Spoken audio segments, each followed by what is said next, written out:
Ya nos acompaña el doctor Carlos Manuel Valdivia Rodríguez, que muy amablemente siempre nos viene apoyando a la escuela. El doctor Carlos Manuel es juez especializado civil titular, maestro en Derecho Constitucional y profesor universitario. Por favor, den una cordial bienvenida al doctor Carlos Manuel Valdivia.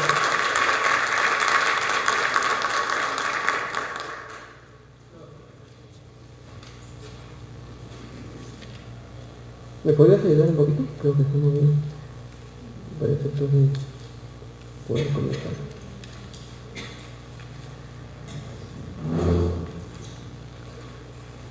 Muy bien, como podemos ver, el tema que vamos a hablar hoy día es acerca del proceso de habeas data, los alcances y eficacia dentro de la jurisprudencia del Tribunal Constitucional. Antes que todo, quiero agradecer nuevamente también la invitación de la escuela y bueno, a ustedes para hablar sobre este tema constitucional, la temática y un poco la jurisprudencia que se ha ido generando en torno a este tema. Nos vamos a remontar en un inicio para hablar sobre lo que es el habeas data, nos vamos a remontar un poco al año de 1994, en el cual entró en vigencia nuestro texto actual de la Constitución y asimismo en el año 94 se genera un boom, que es en este caso el conocimiento masivo del Internet.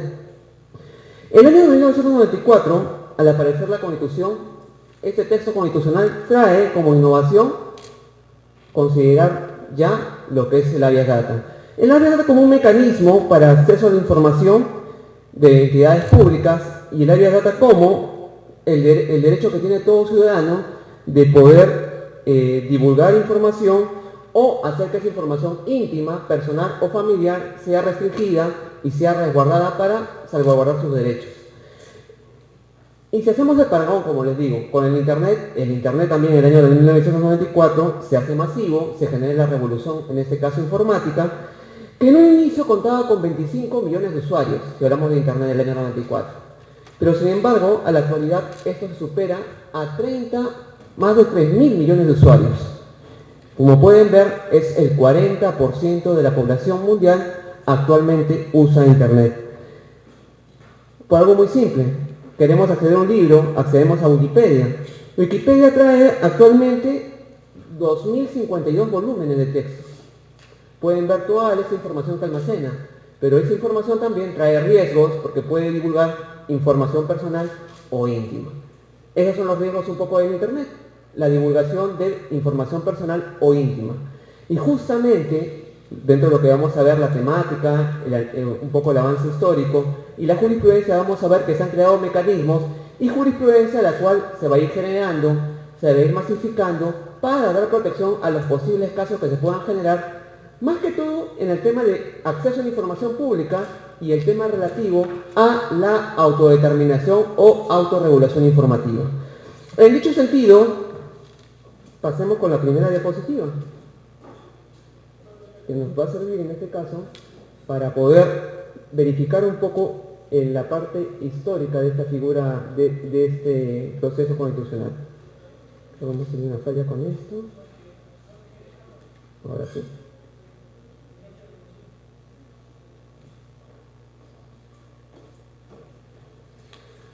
Por favor, ahí podemos ver, ahorita lo van a ampliar, ahí podemos ver un poco una frase, la cual, a ver si nos permiten ampliarla,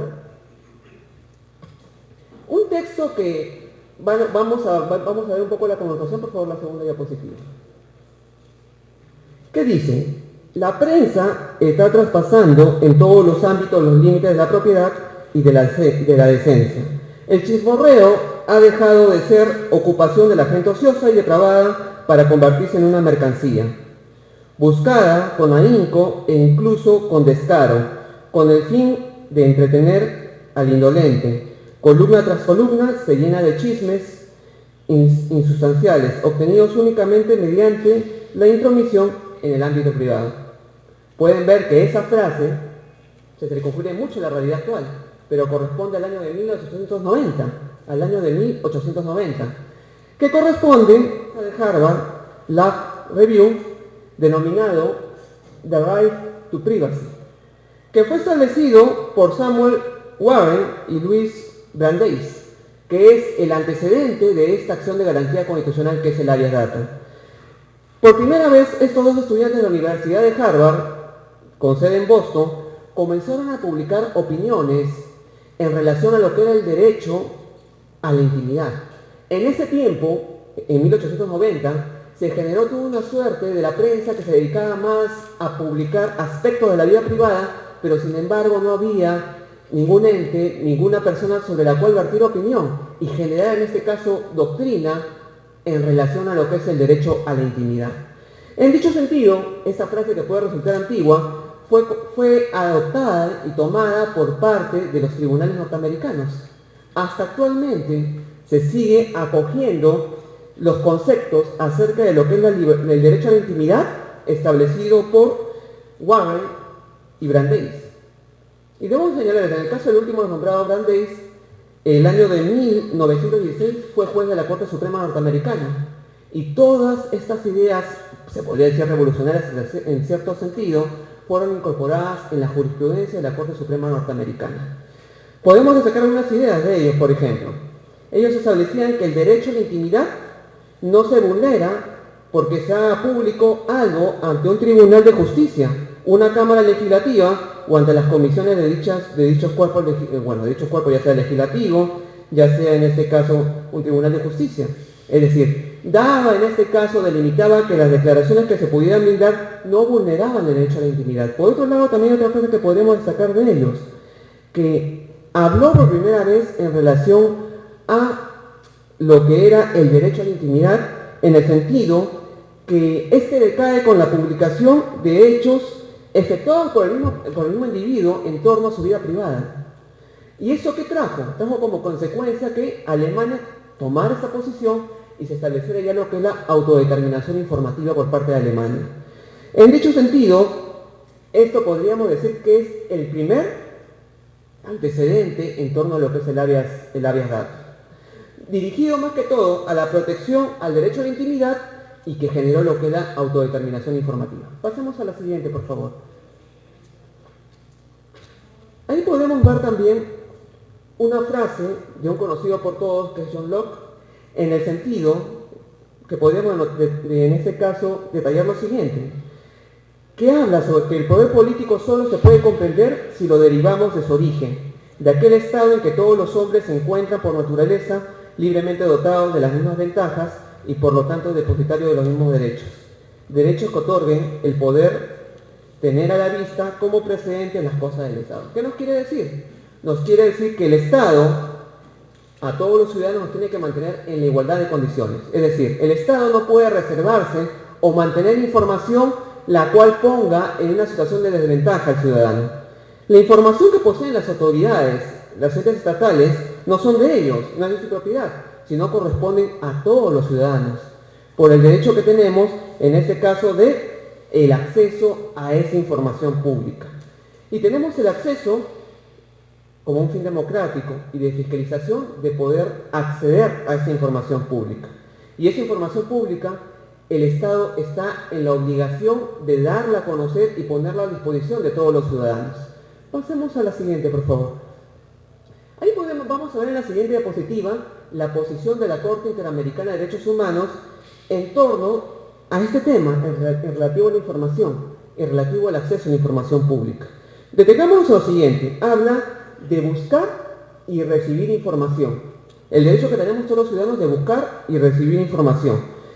Protege el derecho que tiene toda persona de solicitar el acceso a la información pública bajo control del Estado, con las salvedades permitidas bajo el régimen de restricciones de la Convención, es decir, de acuerdo a lo establecido en la Convención Interamericana de Derechos Humanos. Y consecuentemente, dicho artículo ampara el derecho de las personas a recibir dicha información y la obligación positiva del Estado de suministrarla.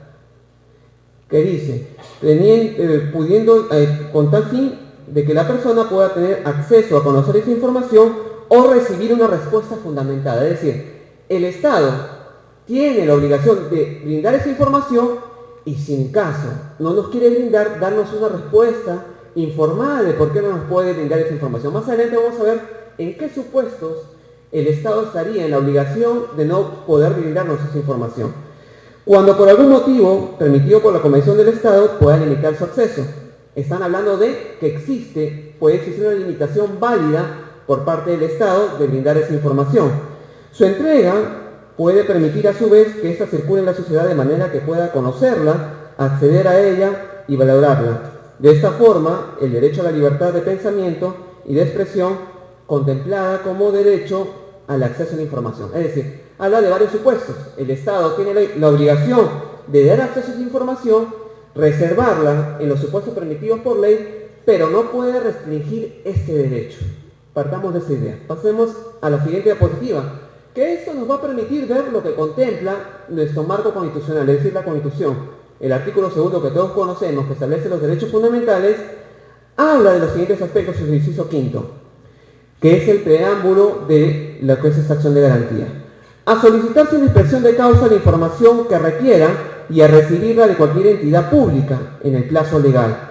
Con el costo que suponga el pedido, se exceptúan las informaciones que afecten la intimidad personal y las expresamente se excluyan por ley o por razones de seguridad. De ahí también se habla, el secreto bancario y la reserva tributaria pueden levantarse a pedido del juez fiscal de la nación, ¿no? Y el otro aspecto, el inciso 6, habla a que los derechos informáticos computarizados o no públicos, dice, no públicos, no suministran informaciones que afecten la intimidad personal y familiar. Podemos relatar acá lo siguiente, algunos conceptos de los cuales vamos a hablar más adelante. Información, secreto y reserva. Y en dicho sentido, ¿cuáles serían las limitaciones que tenemos frente a la información que nos tiene que brindar el Estado? Vamos a hablar de información secreta, de información reservada y de información confidencial. Serían los tres supuestos en los cuales el Estado tiene la obligación de no suministrar esa información. ¿Y cuándo sería información secreta? Podríamos hablar de información secreta cuando nos lleva un poco al ámbito militar y el ámbito de inteligencia. Es decir, aquella información que atente o afecte la seguridad nacional no puede ser brindada por parte del Estado. Y aquella información de inteligencia, de las acciones que desarrolla el Estado por seguridad nacional tampoco podría brindarlas. Como por ejemplo, no podríamos solicitar que el Estado nos brinde, que pueda afectar interna y externamente, información en relación al número de tropas, al número de armamento que pueda tener, al número de fusiles, es decir, porque esto atentaría la seguridad nacional. En dicho sentido, el Estado podría restringirse de brindar esta información. Cuando hablamos de información reservada, estamos hablando ya del ámbito interno, de aquella información la cual de repente podría poner en peligro, podríamos hablar de lo que es la seguridad ciudadana, podríamos hablar también de lo que tiene que albergar un poco las acciones de seguridad y defensa que realiza el Estado. En dicho sentido, podríamos hablar que esa información la podría tener el Ministerio de Defensa y el Ministerio del Interior. Y si afecta a esto, estrategia de seguridad ciudadana, no podría brindar esa información tampoco. Y el tercer límite sería la información con carácter confidencial. ¿Y a qué nos referimos con ella?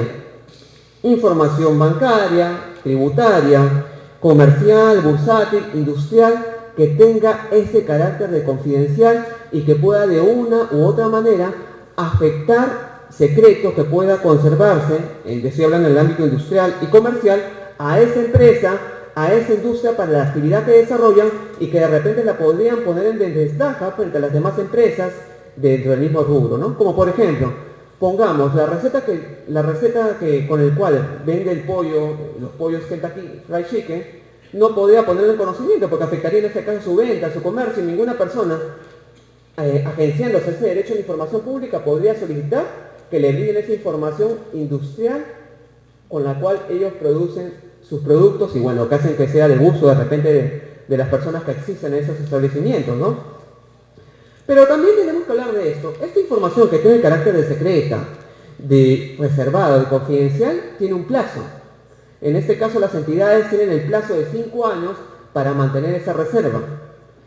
Pero ese plazo podría ser ampliado hasta un plazo máximo de 20 años. Sin embargo, sabemos de que hay una renuencia por parte de los estados de brindar esa información pasado ese plazo. Como por ejemplo, hablemos del caso de Estados Unidos. Ya han pasado, no sé, infinidad de años de la Segunda Guerra Mundial. Sin embargo, Estados Unidos hasta ahora no brinda esa información en relación a su participación durante la Segunda Guerra Mundial, a su totalidad.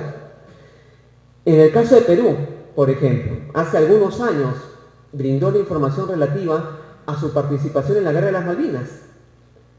Lo brindó hace muchos años porque si se hubiera brindado pasados los 5 años en la cual todavía existía un conflicto entre Argentina e Inglaterra, podría de repente haber existido un riesgo de algún tipo de guerra o algún tipo de confrontación contra el Perú. En dicho sentido, pese a que en el ámbito internacional se habla de 20 años, algunos estados mantienen esa renuencia de no desclasificar esa información. La CIA, por ejemplo, mantiene mucha información, la cual aún no es en este caso revelada, no es puesta a conocimiento, pese a que ha pasado el plazo de restricción de 20 años que se habla en el ámbito internacional, ¿no? En dicho sentido, hay, como les digo, un plazo para reservar esa información, pero que no puede ser eterno. Pasemos a la siguiente. Justamente en dicho sentido, podemos ver y resumirnos en algunos conceptos que son la información. ¿Que la información qué es? Es el lenguaje usual, es la comunicación o la adquisición de conocimientos que permita ampliar o precisar lo que se posee sobre una materia determinada y los conocimientos así comunicados y adquiridos. Es decir, toda esa comunicación y adquisición de conocimientos es información. Información la cual, en este caso, puede conservar o puede un ciudadano hacerla de conocimiento público o reservarla. El Estado, tenerla o hacerla de conocimiento público, pero el Estado, como les dije al inicio, tiene la obligación de hacer pública esa información. Esa información puede estar en medios de soporte. Medios de soporte que no necesariamente pueden ser medios de soporte físicos, sino también pueden ser medios de soporte no físicos. Como por ejemplo, hablemos del Internet. El Internet no es un medio de soporte físico, se transmite a través de fibras ópticas, pero sin embargo, toda esa información que se mantiene en el ciberespacio puede también ser objeto de restricción o de regulación por parte de nosotros mismos. Eso vamos a hablar en la parte final. Y en dicho sentido, quedémonos con esos conceptos. Pasemos a la siguiente. Y esta información tiene principios. Pasemos a la siguiente, por favor. Principios en relación al derecho a la información, que son los principios relativos a la publicidad, a la transparencia y a la participación. Estos principios, establecidos por Hernández Godínez, nos permiten en este caso, si hablamos del principio de publicidad, permite una fiscalización para el público en torno a la información que tienen los entes estatales. Es decir, los entes estatales tienen la obligación de poner a disposición de todos los medios posibles las razones consideradas en la toma de decisiones públicas y cualquiera otras que no se encuentren en las elecciones legales, las que ya les había hablado. El principio general es la publicidad de toda esa información. El segundo, la transparencia. ¿A qué implica?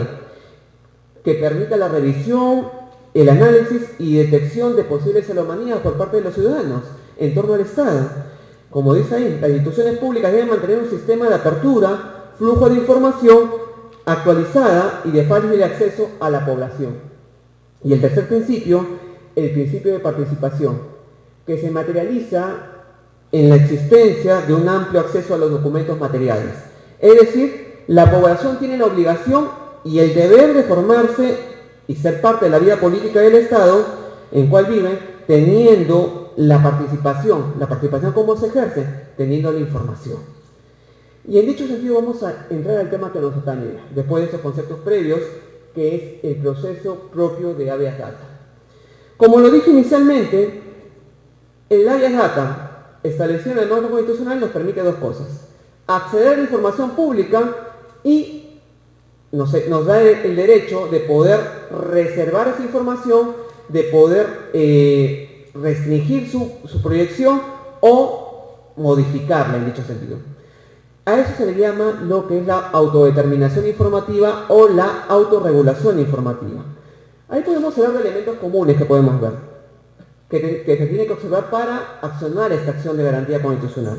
El primero, el pedido de información. El pedido de información que tenemos que efectuar hacia la entidad pública, estamos hablando de acceso a la información pública, tiene que ser de forma cierta, completa y clara. Es decir, el pedido tiene que ser claro, preciso y completo.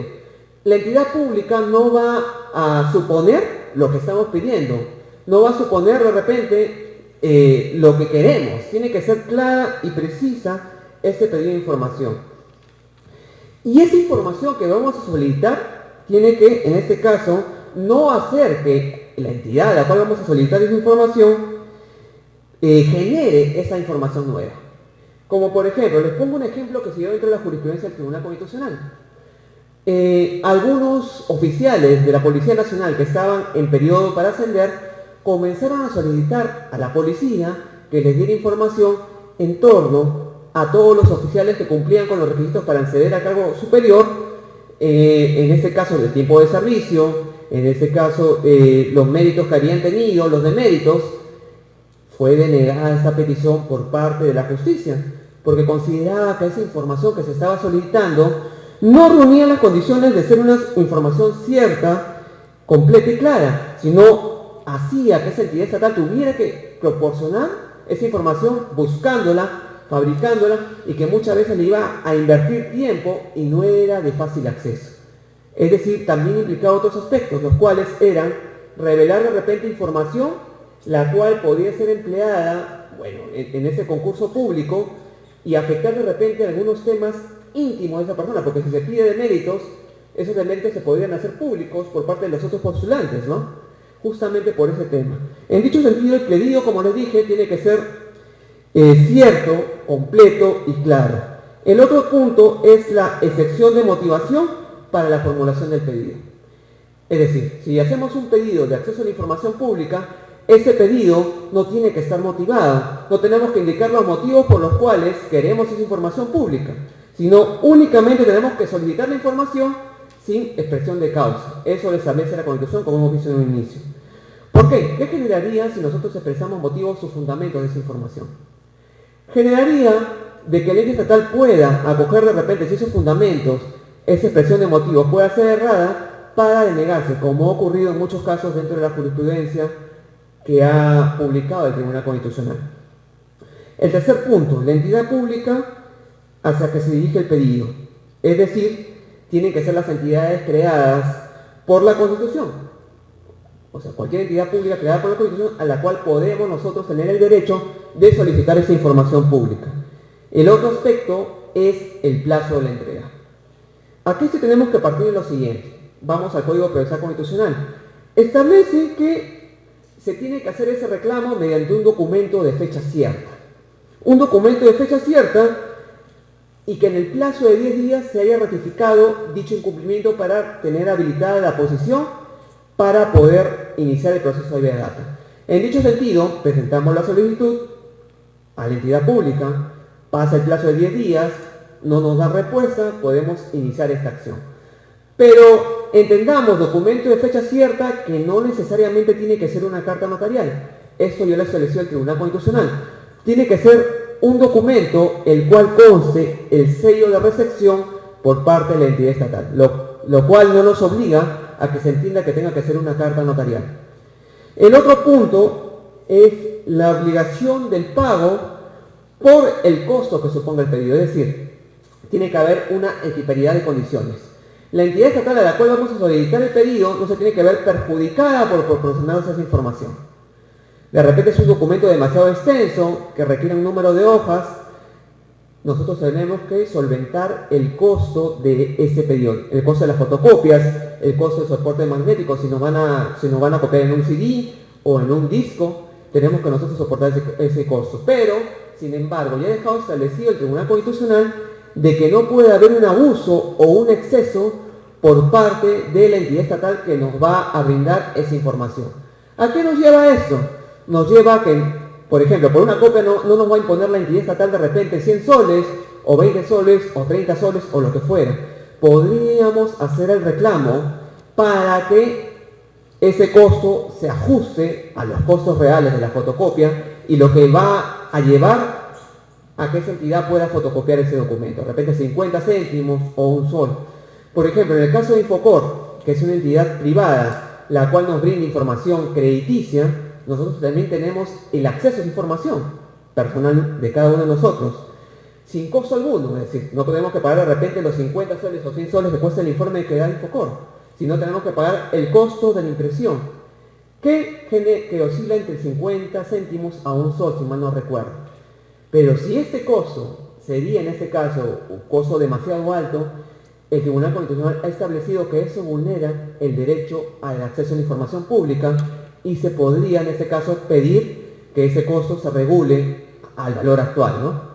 En dicho sentido, siguiendo con los elementos, el otro sería las excepciones al derecho al acceso, que ya le hemos hablado: información secreta, información reservada e información confidencial. Información que atente contra la seguridad nacional y en este caso la seguridad del Estado, interna o externamente. El otro aspecto, la integridad territorial, en este caso la seguridad que ahora se genera dentro de los mecanismos, las pautas que puede establecer el Estado para la seguridad pública. Y el otro aspecto confidencial, la reserva bancaria, tributaria, que no se puede brindar fácilmente. Más adelante vamos a ver un caso en dicho sentido. Pasemos a la siguiente, para ya situarnos un poco al ámbito jurisprudencial. Esos son los dos aspectos que ve el área data: el derecho al acceso a la información pública y el derecho a la autorregulación informativa. En dicho sentido, como les dije, el acceso a la información pública dentro de la jurisprudencia del Tribunal Constitucional lo ha denominado como el habeas data impropio. ¿Por qué habeas data impropio? Porque es aquel habeas data que nos permite conseguir solamente información. Pero tenemos que dividirnos acá en dos aspectos. Uno, el derecho propio que tenemos de acceder a la información y nuestro derecho de petición.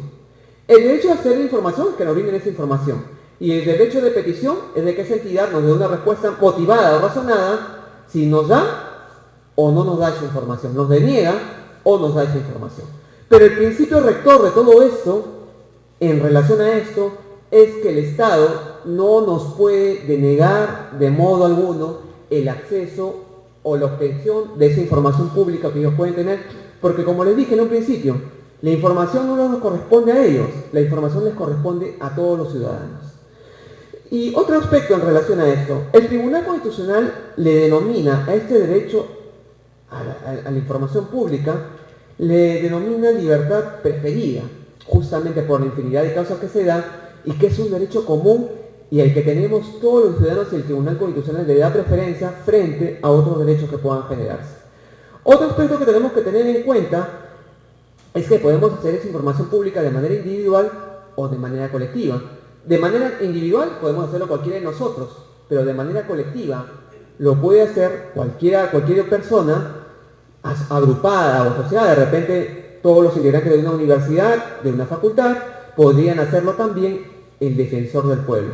El defensor del pueblo podría asumir esta defensa colectiva y solicitar esta información esa información pública a esa entidad estatal. Las excepciones que les he referido de información confidencial, secreta, en este caso reservada, se encuentran comprendidas dentro de las excepciones contenidas en la Ley 27.806, que es la Ley de Transparencia y Acceso a la Información Pública. En su artículo 15 establece esas limitaciones que yo les he referido. El otro punto es el derecho a la autorregulación informativa o autodeterminación informativa. Podemos denominar de las dos maneras, que es el derecho de solicitar información de carácter personal. Es decir, la información mía yo la puedo solicitar al medio o a la entidad o a la base de datos en la cual se encuentra esa información. Es mi derecho porque es mi información propia, es mía y yo puedo solicitar que me den esa información. Y ese derecho nos lleva a lo siguiente. A eso se llama, dentro de la doctrina que estableció el Tribunal Constitucional, se le llama habeas data propio, porque el sujeto al cual atañe esa información tiene el derecho de conocerla, actualizarla, reservarla o excluirla. Conocerla, es decir, tener el alcance que esa base de datos tiene acerca de mí. Actualizarla, si esa información se encuentra desactualizada, yo puedo pedir que se actualice. Es mi derecho porque es mi información.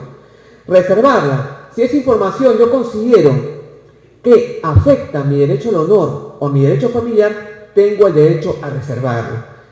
Excluirla, hacer que se quite esa información, se retire esa base de datos. Vamos a situarnos en dos puntos de esto, en relación a un ejemplo, en relación a lo que sería actualizar esa información. Yo les comento, por ejemplo, en la base de datos del Consejo Nacional de Magistratura están los datos de todos los magistrados. Si hay un dato el cual no corresponda de repente a la fecha a la cual yo inicié funciones o al órgano jurisdiccional en el cual yo estoy, yo tendría la obligación de pedir que esa información que se encuentra en la base de datos del Consejo Nacional de la Magistratura tenga que ser, en este caso, actualizada. Es mi derecho porque es mi información. Si hablamos de reservarla, pongamos en el supuesto de que hay un paciente que sufre de VIH y el hospital, ahora por ejemplo, pongamos que ese paciente que sufre de VIH es un personaje público. Es un personaje público y la prensa quiere acceder a esa historia médica en la cual señala que este paciente sufre de VIH. En principio, si el paciente, la persona, el personaje público toma conocimiento de esto, es su derecho de exigir a ese hospital que no brinde esa información, porque forma parte de su derecho a la intimidad, a su fuero privado. Y ese derecho nos lleva a reservar esa información. Otro supuesto, a excluirla. Por ejemplo, anteriormente el Infocor, justamente la que tiene toda la información crediticia de las entidades bancarias, de las personas que están comprometidas entre las entidades bancarias y financieras, nosotros, en este caso, podríamos pedir que el Infocor reserve la información que corresponde a nuestro domicilio o a nuestro DNI actual. Actualmente, una persona llegó al Tribunal Constitucional y exigió que esa información fuera excluida. Y actualmente, Infocor, al brindar la información, ya no brinda direcciones ni domicilios, ni tampoco el número de documento de identidad. ¿Por qué? Porque la persona tiene en este caso el derecho de que su información privada pueda ser excluida. Con toda la criminalidad que está actualmente, imagínense que aparezca la dirección domiciliaria de la persona. Le podría generar problemas. En dicho sentido, la autorregulación informativa va a esos 4 aspectos: a conocer la información, actualizarla, a reservarla o excluirla. Ahora vamos a ir a hacer un análisis jurisprudencial en torno a algunas decisiones que ha emitido el Tribunal Constitucional en relación a lo que es el área de data. Pasemos a la siguiente, por favor. Hay infinidad de decisiones, pero hemos considerado algunas, las cuales va a ayudar un poco a explicar el tema que estamos hablando. En dicho sentido, si hablamos de lo que es acceso a la información pública, en la sentencia emitida por el Tribunal Constitucional, el expediente 5517-2011, se habló en relación a las excepciones al derecho a la información, haciendo referencia al artículo 5, inciso 2 de la Constitución, en el sentido de que toda persona tiene derecho a solicitar sin expresión de causa la información que requiera y a recibir de cualquier entidad pública en el plazo legal con el costo que suponga el periodo. Es decir, la entidad pública tiene la obligación de entregarla en el plazo y sin que se perjudique esa entidad por la información que nos va a brindar. Otro aspecto en relación a esto, de esa sentencia que les he referido, la sentencia 5517-2011, pasemos a la siguiente, por favor, es que habla también de que se efectúan aquellas informaciones que afecten a la intimidad personal y a las que expresamente se excluyan por ley, lo que les dije, información reservada, confidencial, que tienen que ser excluidas, y no pueden ser brindadas por las entidades estatales. Y así también por razón de seguridad nacional. Ese siempre va a ser el aspecto en el cual muchas instituciones castrenses van a acogerse para no brindarnos la información que podamos requerir de esa entidad. El otro aspecto es de que se establece que para esa solicitud tiene que ser simple, ¿no?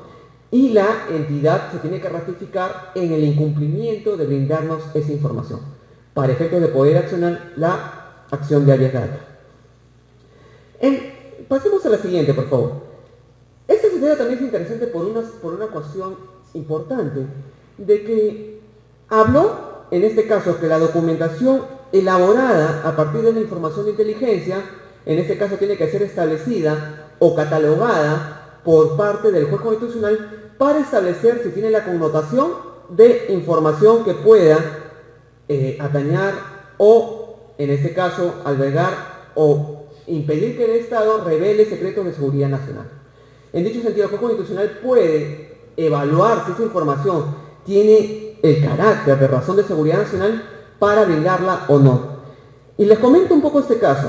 Este caso parte de un miembro de la Policía Nacional, el cual fue separado porque se le atribuyó en este caso que había participado en tráfico ilícito de drogas. Fue expulsado, pero sin embargo a esta persona en ninguna oportunidad se le puso de conocimiento el informe de inteligencia por el cual se le separa a esta persona de esa entidad de la Policía Nacional. Y en dicho sentido, esa persona a través del alias data pretende tener conocimiento del informe mediante el cual esta persona se le retira de la Policía Nacional. Pero sin embargo, la Policía Nacional, sustentándose que es una información que tiene carácter de reservada porque aguarda aspecto de seguridad nacional, no le brindó esa información.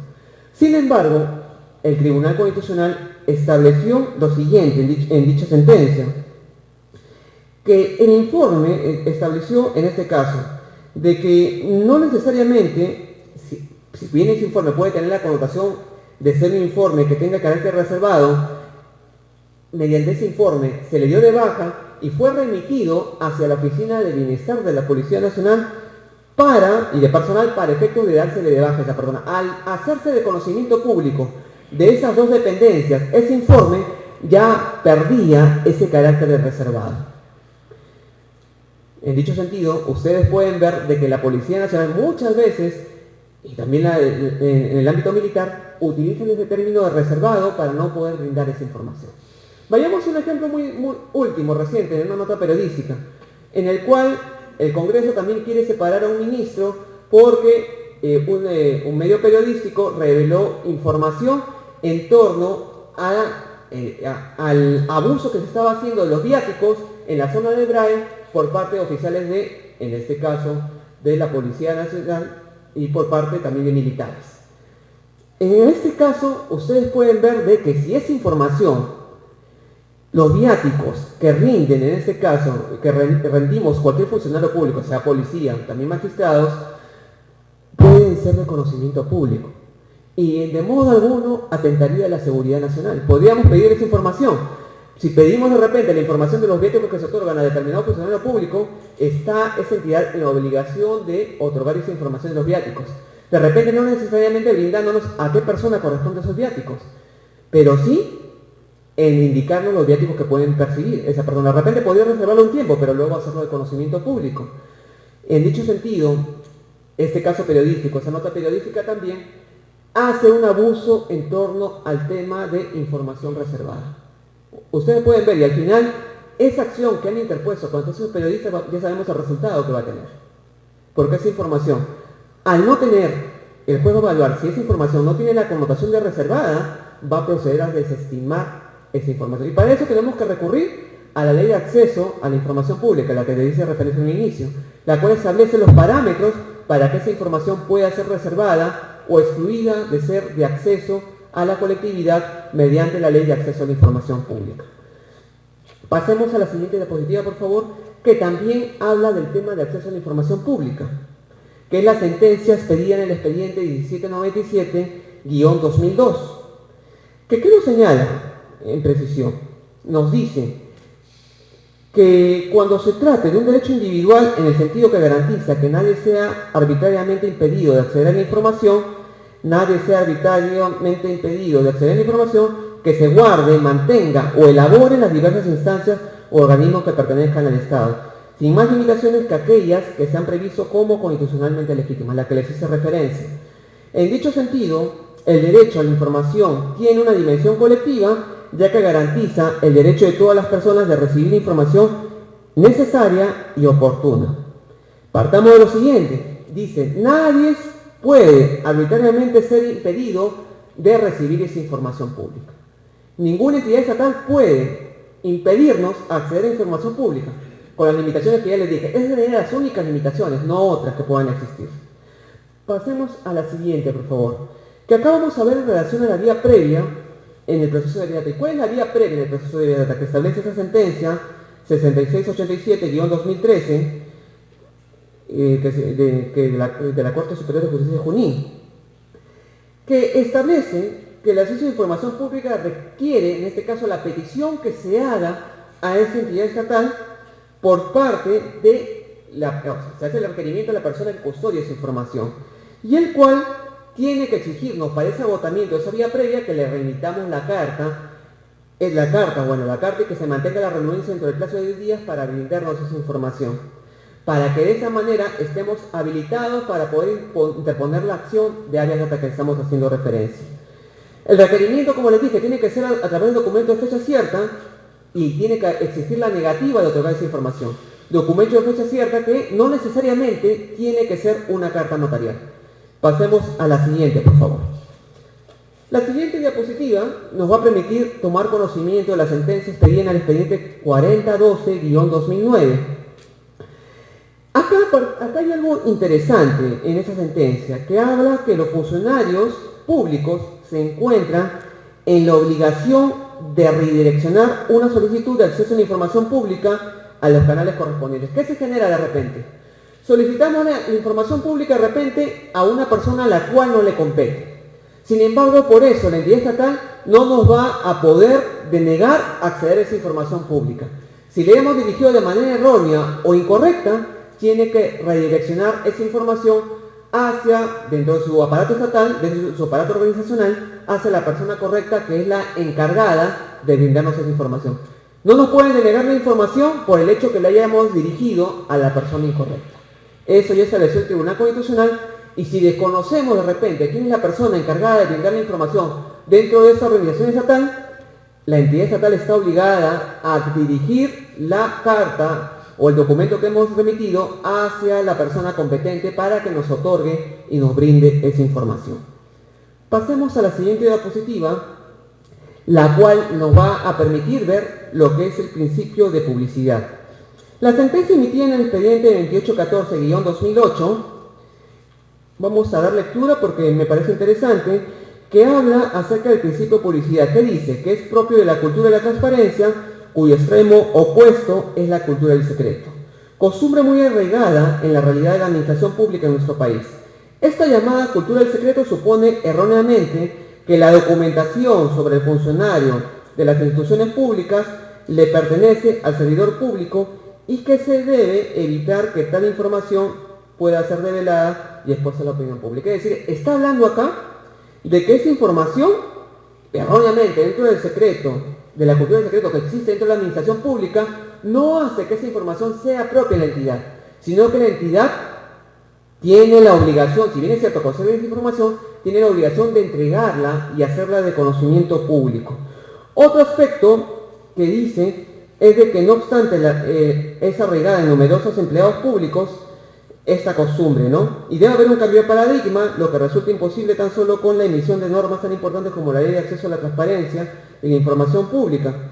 Y también que se requiere que se materialice y que el acceso a la información pública se concretice, es decir, hace una exhortación hacia las entidades estatales para que no pongan trabas y barreras a través de esa cultura del secreto de la información pública, la pongan a disposición de cada uno de las personas involucradas que soliciten esa información sin ningún tipo de restricción y sin ningún tipo de, en este caso, motivación de ese requerimiento de información pública. Pasemos a la siguiente, que es otro caso también importante, que es la solicitud que podemos hacer a un banco en relación a información pública. Esta es la sentencia 1113 del año 2013, en la cual que establece, ¿no? Les comento un poco el caso, ustedes pueden dar lectura ahí. Este caso es en el cual una persona, una cónyuge, toma conocimiento que su esposo había obtenido un crédito bancario y pide a ese banco que le había dado ese crédito que le proporcione toda la información en torno a la solicitud, quién fue el aval y los documentos que él presentó para obtener ese crédito. ¿Por qué? Porque esa persona, al solicitar el crédito, se había presentado como una persona de estado civil soltero. Para eso pidió la información.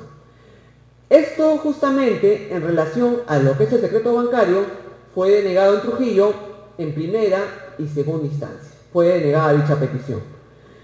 Y el Tribunal Constitucional también finalmente denegó esta petición, también un poco basado en el secreto bancario, pero dejó algunos aspectos importantes, en el sentido que no tiene información que posea una entidad bancaria o una entidad privada se encuentra exenta de ser conocida, ya que en atención al tipo de labor que realiza, es posible que tenga alguna información de naturaleza pública que por ente pueda ser exigida y conocida por el público en general. Es decir, una entidad privada también podría brindarnos información siempre y cuando esa información pueda ser de conocimiento público. Es decir, de repente información en torno al número de sucursales, de repente en torno a los planes que dan, a la tasa de crédito y toda esa información que tenga que brindar esa entidad bancaria. Pero sin embargo, información que pueda comprender o pueda referirse a las personas que tienen cuentas en ese banco, el secreto bancario cubre eso. Tan solo podría ser brindada por mandato judicial únicamente y por investigación que pueda realizar el Congreso, que también podría solicitar esa información. Pero acá un poco lo que sería un poco, cuestionar esa sentencia de que yo, dentro de mi parecer, dentro de mi opinión, de que el Tribunal Constitucional debió pronunciarse un poco en relación a ese pedido de esa cónyuge. Porque como sabemos, si dos personas son casadas, la sociedad de gananciales la ejerce cualquiera de los dos. Y al estar casados, la esposa tiene el derecho a solicitar la información de su esposo.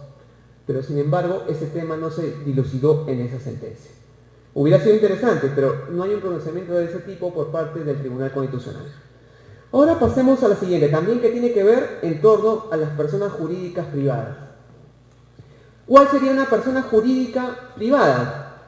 Por ejemplo, esta sentencia, expedida en el expediente 390-2007, ha señalado lo siguiente: que las personas jurídicas privadas que efectúen servicios públicos o efectúen funciones administrativas están obligadas a informar sobre las características de los servicios públicos que prestan, sus tarifas y sobre las funciones administrativas que ejercen, lo que supone que la información accesible siempre habrá de referirse a alguno de esos tres aspectos. Y el tribunal señala 3 puntos en relación a estas personas jurídicas privadas que relacionan funciones públicas en relación a la información que deben brindar. Primero, pueden brindar la información en relación a las características, en las características del servicio que esa entidad brinda, sus tarifas, y el tercer aspecto es sobre las funciones administrativas que ejercen estas entidades. ¿Cuál sería una entidad, una persona jurídica privada? Podríamos citar el Banco de la Nación, por ejemplo. En dicho sentido, pertenece al aparato estatal y realiza funciones públicas en el Banco de la Nación. Y justamente este expediente fue en torno al Banco de la Nación, en dicho sentido. Y resumamos eso en lo siguiente: la información que podrían brindar estas entidades son características del servicio público, sus tarifas y asimismo las funciones administrativas que desempeña esa entidad. Pasemos a la siguiente, por favor, y ahora vamos a hablar de sentencias relativas a lo que es la autodeterminación informativa del Tribunal Constitucional. Que como les dije, la autodeterminación informativa no implica acceso a información pública, sino implica que nosotros como titulares de esa información que tiene esa base de datos, que tiene esa entidad privada o pública, podamos acceder a esa información que es de nosotros. En dicho sentido, en el expediente 1797-2002 sostuvo lo siguiente en relación a la autodeterminación informativa, que tiene por objeto proteger la intimidad personal o familiar, la imagen y la identidad frente al peligro que representa el uso y la eventual manipulación de datos a través de los ordenadores electrónicos. Es decir, ya se contempló por parte del Tribunal Constitucional que también se puede proteger esa información que se encuentra en los ordenadores electrónicos. Pero acá situémonos un poco lo que estableció César Lande en dicho sentido, en torno a lo que es la autodeterminación informativa, que fueron 4 puntos los que les he referido.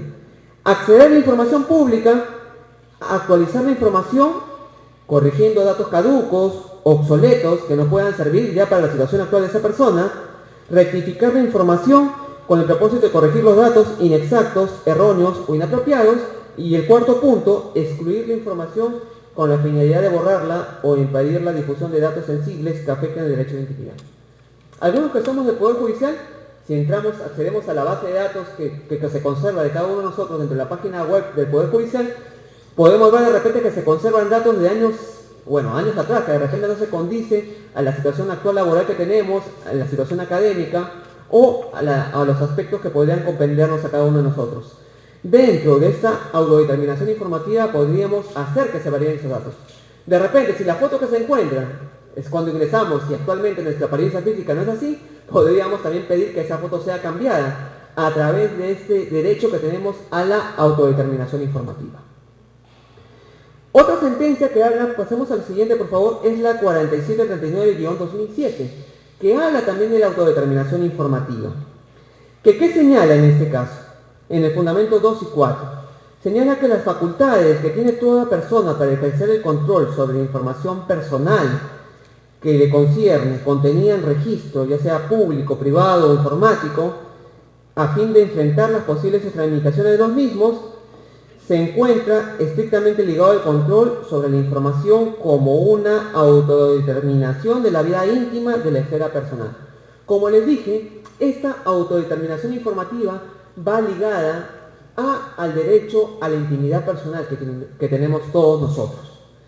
Y esta autodeterminación informativa, que nos corresponde desde nuestro fuero interno y es personalísima, permite en este caso que la persona, en la totalidad de sus ámbitos, como dice esta sentencia, no puede identificarse con el derecho a la intimidad personal o familiar que se encuentra de repente comprendida en esa base de datos.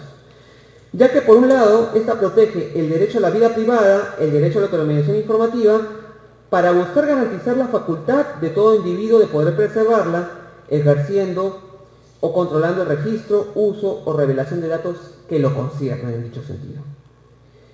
En dicho sentido, también esta sentencia habla de la exclusión de datos que consideren sensibles y que no deban ser objetos de difusión ni de registro, así como la que otorga la facultad para oponerse a la transmisión y difusión de los mismos. Centrémonos en este último punto, información que se considera sensible. ¿A qué nos podríamos referir información sensible? Dentro de los que se encuentran comprendidos las personas que cuentan con información sensible están los funcionarios públicos. Los funcionarios públicos, si bien es cierto, pueden revelarse en información pública. Por ejemplo, partamos un poco de las declaraciones juradas que se hacen a la Contraloría Pública. Estas se publicitan en el Diario Oficial del Peruano en 2 páginas. Una, la cual contiene todos los datos del funcionario público, es decir, todos los bienes, acreencias, propiedades, de repente el nombre de su cónyuge, los datos de su cónyuge, los ingresos de cada uno, todo el patrimonio y los ingresos que pueda tener, y la otra hoja es un resumen de todos esos montos. En el caso de la primera hoja, que se hace en la declaración jurada que rinden los funcionarios públicos, esa primera hoja la conserva, dentro de esa información personal, la conserva la Contraloría General de la República. Y esa información no es pública, no se da de conocimiento público, no se publicita, no se hace conocer esa información, porque forma un poco dentro de esa información sensible que tienen los funcionarios públicos. ¿Qué albergaría de repente? Que se pueda conocer los montos exactos de las cantidades que tienen los bancos, las propiedades que pueda tener y podría generarse de repente afectación hasta la integridad física de ese funcionario público. Pero sin embargo, los montos totales sí son publicitados y especificados en la publicación que se hace en el Diario Oficial del Peruano. Los funcionarios públicos tienen la obligación de presentar la declaración jurada al asumir el cargo y al cesar el cargo. Y en el caso de que este funcionario público adquiera alguna propiedad o algún bien de consideración significativa que pueda variar su patrimonio. De repente, este funcionario público, pongamos, ¿no?, se saca la lotería, se gana de repente un monto determinado de dinero, tendría que declarar.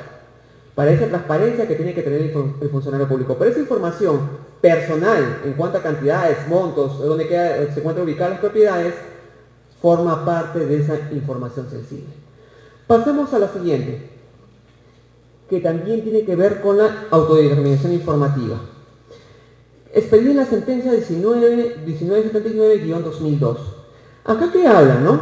Acá habla de la capacidad de exigir jurisdiccionalmente la posibilidad de acceder a los registros de información, computarizados o no, cualquiera sea su naturaleza, en los que se encuentran almacenados datos de una persona. Partamos del mismo supuesto que les he venido repitiendo. Todos tenemos derecho a regular nuestra información. Eso es lo que establece esta sentencia. y habla que la autodeterminación de información permite exigir judicialmente, si no nos quieren permitir ese derecho que tenemos de modificar, regular, añadir o adicionar esa información, de poder exigir a través de un juez que no nos restrinjan ese derecho que nos corresponde a cada uno como titulares de esa información que son almacenados por terceros. En dicho sentido, pongámonos en un ejemplo sencillo. Cada uno de nosotros pongámonos, entremos ahora a internet, entremos a un buscador popular como es el Google y digitemos nuestro nombre. Imaginemos que automáticamente aparece un video, de repente que estamos en una situación íntima con nuestra pareja. ¿Qué podríamos hacer en ese caso? Ahí podemos ver de que toda la información, de repente toda la información que aparece y digitamos nuestro nombre, de repente nosotros podemos no querer que aparezca ahí. Y si aparece ese video íntimo, ¿qué podríamos hacer? Les comento un caso. Eso nos ha dado del Perú. En Brasil se generó un caso similar al que les estoy narrando. En Brasil, una funcionaria pública terminó su relación sentimental con una persona y su pareja, de despecho, publicó un video íntimo de ambos y lo publicó en ese buscador que les he hecho referencia, en el Google. Lo publicó. Y tan solo con digitar el nombre de esa funcionaria pública, automáticamente aparecía ese video.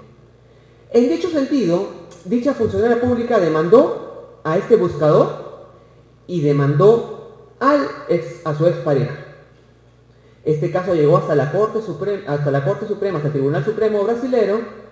Como saben, en Brasil no existe Tribunal Constitucional, es el Tribunal Supremo brasilero, el cual falló estableciendo una indemnización para esa persona, en este caso para la funcionaria pública sobre la cual se exhibió su video por un tiempo determinado, y para el ordenador, para el buscador en este caso, para Google, estableció esa sanción.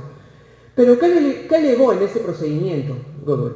Alegó de que ellos no podían tomar, en este caso, restricciones a todas las publicaciones, a todas las citas que son ingresadas, a las cuales accede ese buscador. Pero sin embargo, el Tribunal Supremo brasilero dijo y estableció de que ese buscador, al ser titular y al poder acceder a todas las páginas de internet, las cuales contienen información, tiene la obligación de restringir esa información que pueda de repente afectar la vida privada y personal de cualquier persona. Tiene que, en este caso, tomar las medidas, tomar en este caso las previsiones para que información personal o privada no pueda aparecer dentro de las búsquedas. Más aún digitándose el nombre de esa persona o funcionaria pública. Desde ahí ustedes pueden ver que hay páginas a las cuales no se pueden acceder, porque les puso una sanción, en este caso exorbitante, a ambos como monto indemnizatorio para reparar ese daño que se le causó a esa persona por todo el tiempo que ese video fue exhibido a través de ese buscador. Pero ustedes dirán, ¿por qué se otorgó una indemnización en Brasil frente a una acción de garantía constitucional? Porque Brasil contiene lo que se llama el habeas data indemnizatorio, es decir, permite, si es que ya se produjo el daño, ya se produjo la afectación a ese derecho, de que pueda ser resarcido después, porque ya, ¿de qué manera se puede reparar el daño? Si ya se exhibió ese video, ya se hizo público, ya lo bajaron, ya lo copiaron infinidad de personas.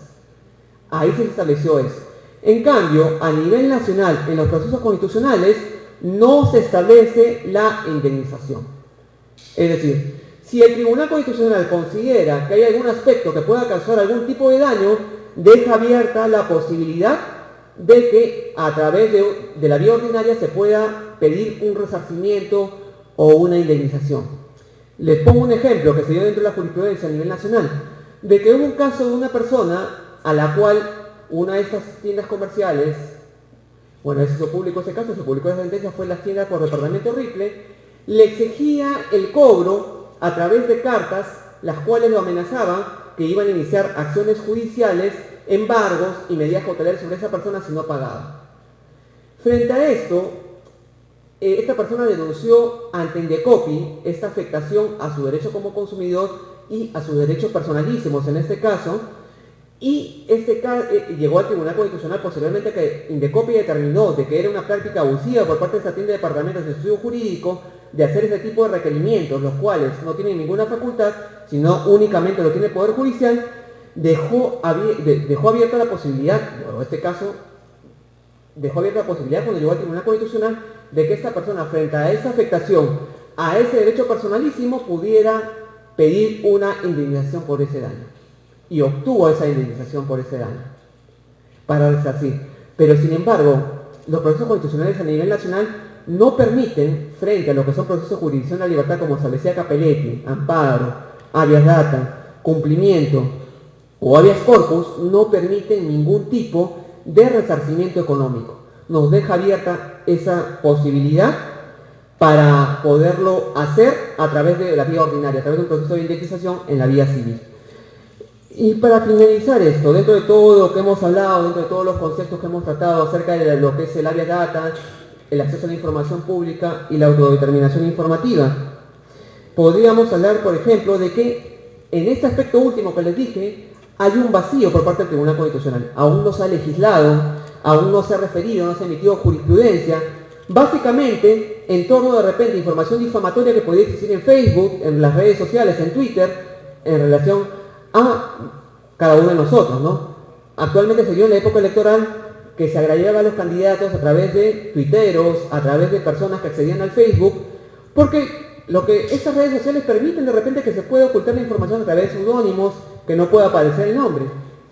Otro caso también que hubo, no sé si ustedes han escuchado en la prensa que anteriormente se dieron quejas o denuncias de parejas las cuales se quejaban de que sus videos íntimos aparecían en una página pornográfica nacional que era el Cholotú. Hubo eso, pero sin embargo nunca pudieron ser procesados o demandados estas personas las cuales administraban esa página porque no se sabía a quién correspondía. Hay un vacío normativo en dicho sentido, el cual no nos permite una protección, como en el caso de Brasil que les referí, en el caso de Brasil, el cual permita un resarcimiento eficaz frente a nuestro derecho a la autodeterminación informativa, que pueda ser de repente retirado este video que pertenece a nuestro foro interno, a nuestra intimidad, o pueda ser retirada esa publicación agraviante o podamos accionar contra esa persona. En dicho sentido, esperemos cómo se vaya dando la información mediante la jurisprudencia que puede emitir el Tribunal Constitucional para dar tutela y protección a este derecho, que como lo dije, forma parte del derecho a la intimidad y la libertad de información o la libertad de opinión o la libertad de acceso a la información pública que tienen todas estas personas no podían afectar o atentar nuestro derecho a la intimidad.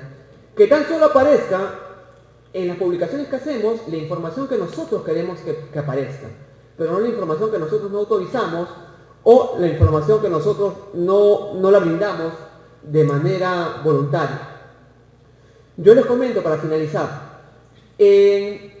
hubo una sentencia de la Corte Interamericana de Derechos Humanos, la cual también habló sobre el derecho a la información, que fue el caso referido al expresidente argentino Carlos Saúl Menem, en la cual se denunció, por parte de una revista, se denunció toda una suerte de esta diputada dentro del aparato estatal.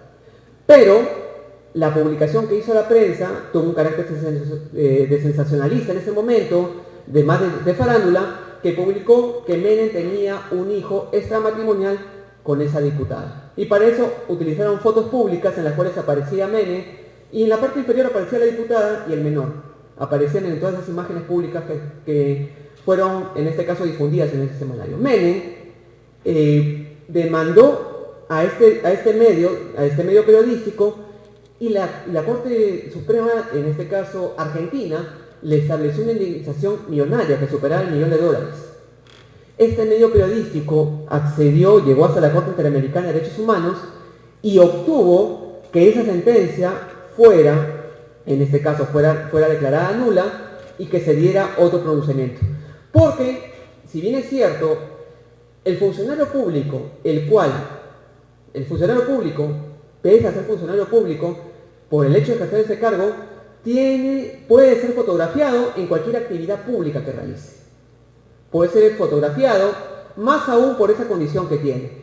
Sin embargo, dentro del fuero privado serían las fotos que conciernen a su entorno privado, dentro de su casa, dentro de su familia, que él no quiere que se publicite. Y en dicho sentido, la información que se publicitó de Carlos Saúl Menem, del hijo de ser matrimonial, no era información privada, porque él la hizo pública al exhibirse con el menor, en ese caso en actos oficiales, y en todo ese tipo de situaciones en las cuales aparecía ese menor.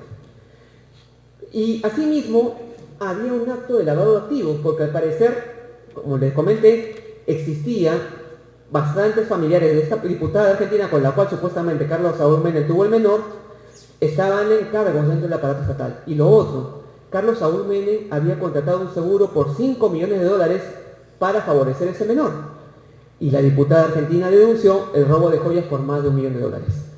Todos esos hechos hacían presumir un presunto acto de lavado de activos y de que estaba existiendo por parte del aparato estatal un supuesto de, en este caso, de favorecimiento o de aprovechamiento de los recursos públicos.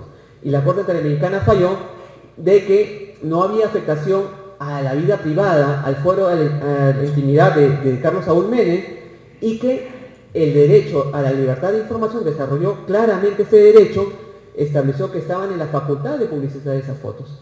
Como ustedes pueden ver, todo lo que nosotros queremos que se publique, queremos que aparezca, no forma parte del derecho de intimidad. Lo que no queremos, no autorizamos, eso sí puede ser objeto de protección. Puede ser objeto de protección, objeto de tutela, a través de la acción de habeas data. Les agradezco su atención y bueno, quedo llano a las preguntas que me pudieran hacer y les agradezco nuevamente el tiempo y la invitación a la Escuela de Auxiliares Jurisdiccionales. Muchas gracias.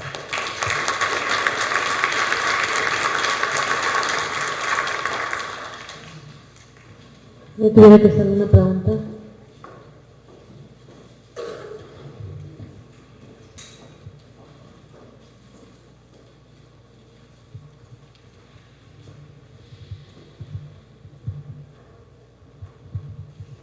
Doctor, buenas noches a todos los colegas. Quería preguntarles sobre el caso de habeas data y justamente por el lado del expresidente de la República Argentina, el señor Carlos Saúl Menem. Y también se habló sobre el informe sobre la guerra de las Malvinas. Pero hay un informe acerca de la guerra entre Perú y Ecuador, que a veces han salido en algunos diarios, pero muy pocos han tenido acceso a la información completa sobre la guerra entre Perú y Ecuador del año 1995. Creo que en esa oportunidad se pidió un informe al gobierno argentino por una supuesta venta de armas del gobierno argentino hacia el gobierno ecuatoriano para poder tener sus armas y poder ellos con eso combatir con el Perú. Y llegaron a una supuesta conclusión de que el gobierno de Carlos Saúl Menem, el ministro de Defensa y otras personalidades del gobierno, sí le habían vendido armas al Ecuador para que puedan pelear contra el Perú. Y en esa fecha se decía que el Perú era una nación aliada de la Argentina y el presidente, el señor Fujimori, que estaba en esa época, era un presidente que estaba llegado al gobierno argentino y tenía una buena amistad con el presidente de la Argentina. Y la Argentina le había prometido inclusive al gobierno peruano enviar armas en caso de faltar armas para pelear contra el Ecuador. Pero esa información, ¿a qué rango puede pertenecer? ¿A una información de carácter reservada, pública? ¿A qué tipo de información se puede presentar eso? ¿O cómo se puede tipificar ese tipo de información, dado que hay las informaciones de carácter reservada y que son de secreto de Estado, doctor? Bueno, interesante comentario me da para ampliar algunas cosas. En relación a lo que tú comentas, esta información en relación a la guerra de las Malvinas y la participación que tuvo el Perú, de lo que tú estás refiriendo, el Estado lo vino prorrogando. Como les dije, hay un plazo para que pueda hacerse de conocimiento de esa información pública, que es hasta 5 años, pero que puede ser ampliado hasta un plazo máximo de 20 años. Sin embargo, algunos aspectos de eso se ha dado a conocer cierta parte de la información, no se ha revelado en su totalidad, justo por la reserva, porque esta información podía generar algún tipo de conflicto. Si era conocida en el momento que se generó la Guerra de las Malvinas, podía generar de repente algún tipo de represalia por parte de Inglaterra, podría generar eso. Y se quería evitar, bueno, lo que se alegó es que se quería evitar algún tipo de confrontación y la situación no se daba para que se pudiera revelar esa información. En el caso de lo que tú refieres, también hiciste referencia a la guerra con el Ecuador. Aún se sigue manteniendo algún tipo de información con carácter de reservada en la guerra con el Ecuador. Justamente se alega por el Tratado de Paz y para querer evitar algún tipo de conflictos o rencillas, pero posiblemente con el paso de los años pueda ser de conocimiento público. Esta información, ¿por qué se mantiene así? Más que todo, porque se generó de una guerra exterior. Y lo que se quiere evitar es de que se pudiera generar a futuro algún tipo de conflicto, algún tipo de controversia contra esos países, los cuales han estado involucrados. Pero como les digo, muchas veces el Estado abusa, se excede de dar carácter de información reservada. En esos dos casos sí podría haber connotación, podría haber en este caso algún tipo de reserva que pueda mantener el Estado, porque la situación ha aumentado, pero hay otros casos que no. En la guerra con el Ecuador hay aspectos los cuales aún se desconocen, se conoce cierta parte de la información, pero hay otra que no. Esperemos que el Estado, con el paso del tiempo, pueda dar a conocer esa información. Máxima aún, si puede, en el caso de la venta de armas que hizo el Perú, como manifestantes, durante el gobierno de Fujimori que se dio eso, podrían haber funcionarios públicos comprendidos en eso. Y se podrían tomar algún tipo de acciones de repente. Y como les digo, el Estado no puede ser, en este caso, el supremo, podríamos decir, el supremo conservador o el que mantiene toda la información que ellos crean pertinente. La información del Estado nos corresponde a todos como ciudadanos y todos como ciudadanos para formarnos una mejor conciencia de nuestro país, de cómo desarrolla la función pública y de repente poder analizar, de repente poder hacer una labor de fiscalización al Estado. Tenemos el derecho de conocer esa información pública. Eso es lo que te podría dar alcance en relación a tus comentarios, ¿no? ¿Alguien más que tenga otra pregunta? ¿No?